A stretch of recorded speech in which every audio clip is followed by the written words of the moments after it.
Logo depois da Segunda Guerra Mundial, mesmo com o território completamente devastado e sofrendo com as sequelas da guerra, o Japão apresentou um dos maiores crescimentos econômicos da história e foi considerado modelo para o desenvolvimento industrial bem-sucedido. Sua notável transformação, sucesso de exportação, baixo desemprego e enriquecimento eram almejados pelo mundo todo. Muitos especialistas esperavam que o Japão ultrapassasse os Estados Unidos no século XXI e liderasse o mundo. No entanto, a economia japonesa inesperadamente sofreu uma recessão no início dos anos 1990 e seu PIB não conseguiu crescer em um ritmo consistente depois disso. Os economistas chamaram essa situação de a grande estagnação japonesa, que perdura até mesmo nos dias atuais. Mas por que o Japão permaneceu estagnado durante tanto tempo e quais são os planos para mudar isso? É isso que vamos ver nesse vídeo.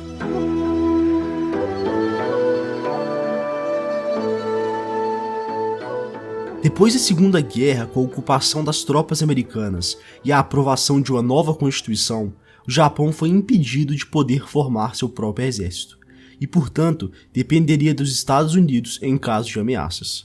Do ponto de vista econômico, isso foi bom, porque o governo parou de gastar com o exército e concentrou seus recursos na reconstrução do país, melhorando principalmente a infraestrutura. Além disso, o Ministério Internacional do Comércio e Indústria, conhecido como MIT, e o Ministério das Finanças tiveram um grande papel na condução de sua recuperação. Essas instituições escolheram as indústrias e os projetos que receberiam o suporte do governo. E os escolhidos foram aqueles que exigiam maior tecnologia, como por exemplo o petroquímico, automobilístico e eletrônico. Esse modelo de crescimento japonês perpetuou conglomerados industriais que haviam sido criados na era Meiji e se expandiram para diversos setores, ficando conhecidos como Keiratsus. Por exemplo, você provavelmente conhece a Mitsubishi como uma marca de carros. Mas o que você provavelmente não sabe é que ela também produz navios, tanques de guerra, foguetes para lançamento de satélites, tem seu próprio banco e muitos outros produtos. É um dos maiores keiratsus de todo o Japão. Além disso, outras empresas como Toyota, Honda e Nissan passaram a conquistar mercados internacionais. Empresas como Nintendo e Sony se tornaram símbolos de seu sucesso e o mundo via Tóquio como novo centro financeiro que superaria Nova York, e sua economia crescia em um ritmo muito acelerado.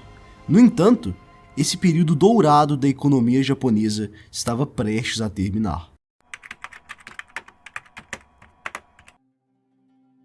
Em 1985, em uma reunião no Hotel de Plaza em Nova York, os líderes das 5 maiores economias do mundo, Japão, Alemanha, Estados Unidos, França e Reino Unido, decidiram no que ficou conhecido como o Acordo de Plaza que o dólar estava muito apreciado diante das 5 principais moedas do mundo e precisava desvalorizar para garantir a estabilidade do comércio internacional.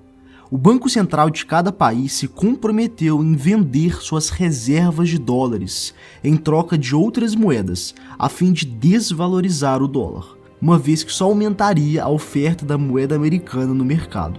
No entanto, enquanto o Acordo de Plaza foi um sucesso e desvalorizou o dólar, dessa forma tornando os produtos americanos mais baratos e elevando suas exportações, o oposto ocorreu com o Japão. O ien, sua moeda, se apreciou 46% em relação ao dólar e passou a prejudicar a competitividade da economia japonesa, pois seus produtos ficaram caros no mercado americano e as constantes flutuações no preço do ien assustou os investidores. Por isso, a economia nipônica logo entrou em uma recessão que foi conhecida como Endeka. Diante disso, com o intuito de estimular a economia, o Banco Central do Japão reduziu pela metade a taxa de juros, para 2,5% em janeiro de 1987, para que as empresas pudessem tomar empréstimos mais baratos a fim de reinvestir e impulsionar a economia. No entanto, a baixíssima taxa de juros tornou o crédito muito abundante. Isso, somado às poucas regulações e fiscalizações sobre os empréstimos do Japão, resultou na formação de uma das maiores bolhas econômicas da história. O mercado de ações japonês subiu mais de 300%, e o imobiliário já passava a valorização do acionário. No auge da bolha, o valor do terreno do Palácio Imperial do Japão em Tóquio valia mais do que toda a Califórnia. A bolha resultou no crescimento rápido da inflação. Os preços de imóveis e ações haviam aumentado de forma expressiva e passou a preocupar seus economistas. Diante disso, o Banco Central do Japão teve que elevar a taxa de juros, em 1990, de 2,5% para 6%, para conter a inflação crescente, o que reduziu rapidamente a quantidade de dinheiro em circulação na economia, e foi o estopim para o estouro de uma das maiores bolhas da história. O mercado imobiliário e acionário tiveram quedas de mais 70%, e as perdas totais foram estimadas em 7 trilhões de dólares. Por causa da grande desaceleração econômica causada pelo estouro da bolha, os salários de muitos trabalhadores foram reduzidos, levando a um menor consumo da população. Mas ao mesmo tempo, a oferta de produtos continuava a mesma de antes, porque as empresas já os tinham produzido. Como resultado, a demanda, que é o consumo da população, caiu, mas a oferta se manteve a mesma. Quando a oferta é maior que a demanda, os preços dos produtos caem, fenômeno chamado de deflação, o oposto da inflação. E é exatamente isso que passou a ocorrer no Japão. Preços de carros, comida e eletrônicos passaram a cair ano após ano. Tudo ficava mais barato com o passar do tempo. Essa situação, no entanto, gera um grande problema chamado de deflação da dívida, que consiste em os preços que as empresas podem cobrar no mercado estão reduzindo por causa da deflação e piora drástica da economia. Portanto, a receita das empresas está caindo, mas ao mesmo tempo, a dívida e os juros que essas companhias tinham que pagar continuavam os mesmos. E o mesmo acontecia com trabalhadores que haviam contraído dívidas para financiar suas casas. Com a recessão japonesa, tiveram seus salários cortados, mas tinham que pagar o mesmo juro de antes. Diante disso, a população passa a consumir ainda menos e as empresas não conseguem se recuperar. Consequentemente, a economia piora ainda mais e a deflação se agrava, pois menos pessoas estão consumindo. Além disso, tanto a deflação quanto a inflação têm um componente muito importante, as expectativas. Se a expectativa é de que terá inflação, logo as empresas aumentam seus preços para não perderem dinheiro, e o mesmo acontece com a deflação. Se a expectativa é de queda nos preços, as empresas seguirão as expectativas e os reduzirão, para não saírem prejudicadas, porque caso não reduzam, existe a possibilidade de os concorrentes reduzirem e elas perderem mercado. Portanto, mesmo que as expectativas estivessem erradas, elas se autorrealizam, alimentando um ciclo muito difícil de ser quebrado. Com o intuito de sair dessa situação, o Banco Central japonês reduziu a taxa de juros para 0% em 1999, para estimular o consumo e a recuperação da economia. Mas isso não funcionou e a deflação continuava, pois os impactos do estouro da bolha na economia foram muito maiores que os economistas previram. Outro problema era o seu sistema bancário, pois durante a bolha muitos bancos fizeram empréstimos arriscados e depois da grande recessão e estouro da bolha não seriam mais pagos, podendo levar à falência de muitas instituições. Para resolver essa situação, o governo japonês acreditava no conceito too big to fail, que significa grande demais para falir, e indica que existem empresas que estão tão integradas com a economia que, caso venham à falência, podem levar a um colapso generalizado, e por isso precisam ser salvas a todo custo. Nesse caso, o governo julgava que os grandes bancos eram importantes demais para falirem, pois poderiam causar uma falta de crédito para a economia e, consequentemente, levando muitas empresas a ficarem sem capital para se financiarem e se recuperarem, atrasando o crescimento da economia. Por isso, na tentativa de prevenir esse colapso, o governo japonês gastou trilhões de ienes dos cofres públicos para salvar vários bancos, provendo crédito barato e grandes estímulos fiscais. Mas isso não foi suficiente para reerguer a economia, somente evitou uma queda ainda maior. Visto a situação desafiadora do Japão, onde a taxa de juros de curto prazo já estava em zero e a economia não conseguia se recuperar e a deflação perdurava, o Banco Central japonês inventou uma medida não convencional para tentar reverter o cenário, que foi considerada extremamente radical para sua época, mas hoje é muito usada pelos bancos centrais de países desenvolvidos: o Quantitative Easing. Como a taxa de juros de curto prazo já estava em zero, por que não reduzir a taxa de juros de longo prazo também? Esse era o plano. Quantitative Easing consiste na emissão de dinheiro pelo Banco Central para comprar títulos de dívida de longo prazo, com o intuito de reduzir as taxas de juros de longo prazo para forçar os bancos a realizar empréstimos mais baratos e incentivar os investidores a não comprarem títulos do governo e alocarem seu dinheiro em ações de companhias japonesas, para que elas consigam maior acesso a financiamento e com isso consigam se recuperar mais facilmente, consequentemente contratando mais pessoas e por fim aumentando a inflação. Nesse contexto, já em 2001, o Banco Central japonês iniciou o Quantitative Easing pela primeira vez, em um ritmo cauteloso, ainda preocupado com sua efetividade. O resultado dessa política foi um crescimento da inflação, que ficou em 0% entre 2006 e 2009, uma inflação baixa, mas pelo menos não era deflação. Gradativamente, a economia japonesa começava a se recuperar e mais empregos eram criados. Por isso, os juros de curto prazo foram inclusive aumentados de 0% para 0,5% em 2007. No entanto, quando a economia japonesa parecia finalmente voltar a crescer, a bolha imobiliária americana estourou e iniciou-se a crise financeira global de 2008, com a falência do banco americano Lehman Brothers. Essa crise atingiu forte o Japão. Como sua economia é baseada principalmente na exportação de produtos industrializados e de alta tecnologia, um desaquecimento da demanda em seus mercados consumidores afetou gravemente suas exportações. A bolsa de valores do Japão caiu, a recessão voltou e o terror da deflação voltava a aparecer. Para piorar ainda mais a situação, em 2011, quando o país ensaiava uma tímida melhora, o terremoto Tohoku, o maior da história do Japão, atingiu seu território e causou danos severos na infraestrutura, mortes e mais recessões.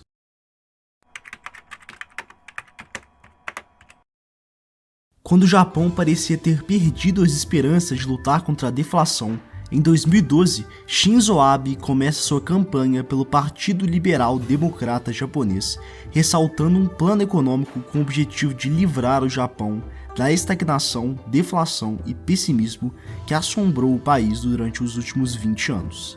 Abe ganhou apoio dentro da política nipônica e em pouco tempo foi eleito como novo primeiro-ministro japonês em 2012. E seu partido ganhou maioria no Congresso e Senado.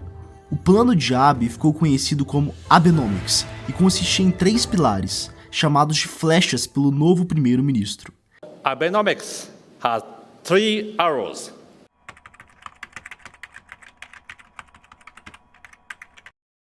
Em março de 2013, Haruhiko Kuroda foi apontada por Abe para presidente do Banco Central do Japão. Kuroda anunciou que faria o que fosse preciso para acabar com a deflação, seguindo os objetivos da primeira flecha de Shinzo. Assim, o Banco Central iniciou um aumento radical da política de Quantitative Easing, aumentando para 50 trilhões de ienes por ano o ritmo de compra de títulos, a fim de reduzir a taxa de juros de longo prazo e com a meta de atingir uma inflação de 2%. Além disso, o Banco do Japão passou a comprar títulos de dívidas emitidos por empresas japonesas para reduzir os juros das dívidas do mercado privado e também começou a comprar ações de empresas japonesas para que o Nikkei 225, que é a bolsa de valores do Japão, subisse, porque os investidores teriam lucros no mercado financeiro e gastariam parte dos ganhos consumindo, por exemplo, casas, eletrônicos e outros, ajudando a estimular a economia. Além disso, as empresas se beneficiariam com a valorização do seu valor de mercado, e com isso poderiam emitir novas ações para financiar mais facilmente novos projetos, assim impulsionando a retomada da economia. Ao longo dos anos, a instituição comprou tantas ações que em 2019 o Banco Central japonês ficou entre os 10 maiores acionistas de 40% de todas as empresas japonesas listadas na bolsa. E ainda, ele detém 5% de todas as ações em circulação no país. Esse tipo de política não é convencional, poucos bancos centrais no mundo fazem isso, mas o Japão passou a adotar políticas extremas como essa para tentar acabar com a deflação que assolava sua economia. Depois dessas medidas, em um primeiro momento, o Japão apresentou uma inflação maior do que 2%. E o mercado de ações subiu 11% na semana que as medidas se iniciaram, em um cenário otimista para o aumento da inflação. No entanto, passado 2 anos, devido a uma série de fatores como a queda dos preços do petróleo de 2014, desaceleração econômica de países emergentes como a China e aumento nos impostos, a economia voltou para a deflação. Diante desse cenário desafiador, o Banco Central japonês em 2016 anunciou uma medida ainda mais radical, a taxa de juros negativa, de menos 0,1%, pela primeira vez na história do Japão, com a intenção de parar o ciclo vicioso de expectativas de deflação que alimentavam a situação.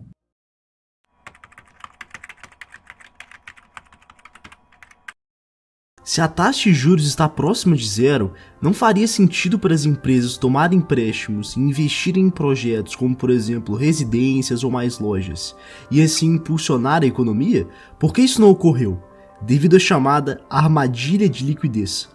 A partir do momento que as taxas de juros estão extremamente baixas, a percepção das pessoas é de que ela está no mínimo e somente pode subir a partir desse momento. Nesse caso, se as taxas de juros subirem, títulos com melhores rendimentos e baixo risco, pois são garantidos pelo governo, estarão disponíveis. Com isso, quem tem dinheiro vivo tem vantagem sobre as pessoas que investiram em projetos mais arriscados. Devido a essa situação, a população e as empresas guardam seu dinheiro em caixa, esperando uma subida na taxa de juros. No entanto, isso gera uma armadilha, pois como muitas pessoas estão deixando seu dinheiro parado, a inflação não sobe, e portanto, a taxa de juros não sobe. A armadilha de liquidez também é um fenômeno psicológico, pois as pessoas preferem guardar o dinheiro ao invés de investir porque estão muito pessimistas com o futuro da economia e com a deflação. Uma vez dentro dessa armadilha, mais diminuições na taxa de juros pelo Banco Central, que teriam o intuito de estimular o consumo, perdem totalmente seu efeito, porque a percepção é de que o juros se aproxima cada vez mais do mínimo. Por isso, as pessoas continuam guardando seu dinheiro. Nesse contexto, a política monetária perde sua efetividade. E como as empresas não têm incentivos de contratar mais ou investir em novos projetos, pois estão guardando dinheiro, perpetua-se a estagnação. Para superar essa situação, foi elaborada a segunda flecha, um pacote de estímulos fiscais de 20,2 trilhões de ienes, com a finalidade de construir uma série de projetos de infraestrutura. O programa tinha o objetivo de elevar o crescimento do PIB japonês em 2%, criando 600 mil novos empregos. Porque, como mais pessoas estariam empregadas, mais salários estariam sendo ofertados para a população, e mais empresas estariam investindo, por exemplo, comprando materiais de construção para executarem as obras. Por fim, como as obras elevariam o crescimento da economia, quebrando o ciclo vicioso de expectativas pessimistas, as empresas teriam menos incentivos para guardar dinheiro, esperando o aumento dos juros. Dessa forma, esse programa faria o Japão escapar da armadilha da liquidez. Muitos economistas ficaram preocupados com essa flecha, no entanto, porque a dívida japonesa nesse momento já ultrapassava 240% do valor de seu PIB. E mesmo que a maior parte dela seja interna e as taxas de juros baixíssimas a deixassem muito barata, o pagamento dos juros constituiu grande parte da receita do governo, e qualquer aumento nos juros poderia ser extremamente prejudicial para as contas públicas.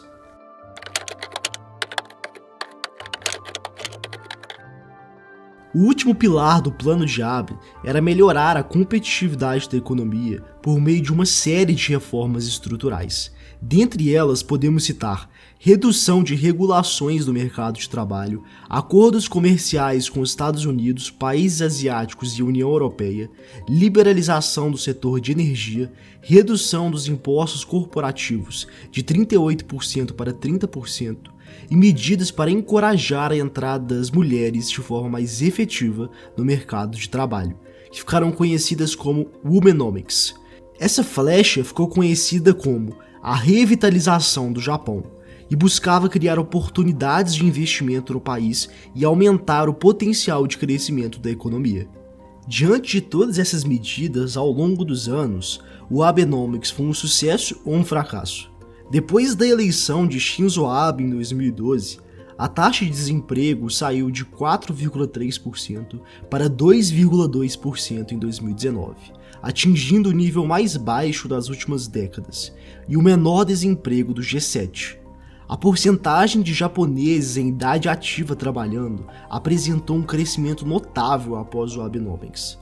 As expectativas de inflação no Japão aumentaram, no entanto, não o suficiente para atingir a meta de 2% que Abe esperava, nunca passando de 1%. Mas mesmo assim, esse resultado foi ótimo, porque conseguiu livrar o Japão da deflação.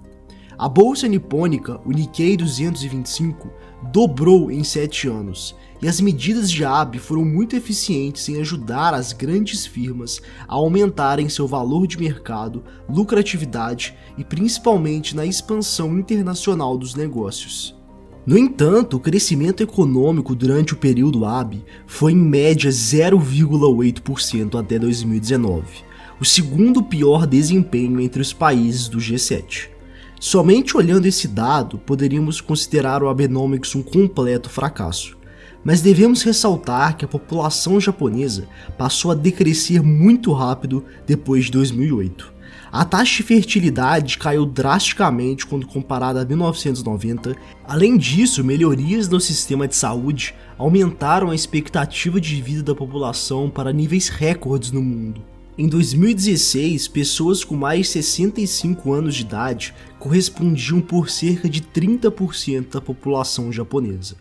A confluência desses fatores aumentou a população idosa no país sem compensar com nascimentos suficientes. Somado a isso, a cultura japonesa é fechada quando o assunto é imigração. Por isso, o país não equilibra essa queda de nascimentos com imigrantes e perpetua um grave problema populacional que atrapalha sua economia, já que uma população menor se traduz em menor mercado interno, portanto, menos pessoas consumindo produtos ou serviços. Esses fatores têm profundo impacto nos dados de crescimento de seu PIB e reduziram ainda mais a inflação e suas expectativas. Nesse sentido, caso sejam ajustados os dados de seu PIB pelo decréscimo de sua população, o crescimento da economia japonesa teria sido de 2% ao ano no período, acima da média da OCDE. Ao mesmo tempo que o Abenomics apresentou resultados positivos, mantendo uma economia com baixo desemprego, o plano não conseguiu atingir a meta estabelecida de inflação de 2%, e nem mudar a trajetória de desaceleração econômica ocasionada pela queda de sua população. O decréscimo da população japonesa prejudica muito sua economia, e essa preocupação somente aumenta. Um estudo realizado pelo FMI calculou que o impacto do envelhecimento vai reduzir o crescimento econômico do Japão em 1% ao ano nas próximas 3 décadas. Por isso, é muito provável que o problema da deflação e baixo crescimento no Japão se perpetue mesmo diante de tantas políticas destinadas a reverter esse cenário. O futuro da economia japonesa continua incerto e desafiador, assim como os pescadores de sua mais famosa pintura se encontram, navegando no caos desconhecido, mas sempre dispostos a arriscarem e seguirem em frente. Se você gostou do vídeo, deixe um gostei aí embaixo, se inscreva, compartilhe e o Instagram do canal está na descrição. Muito obrigado por ter assistido o vídeo até aqui e até a próxima.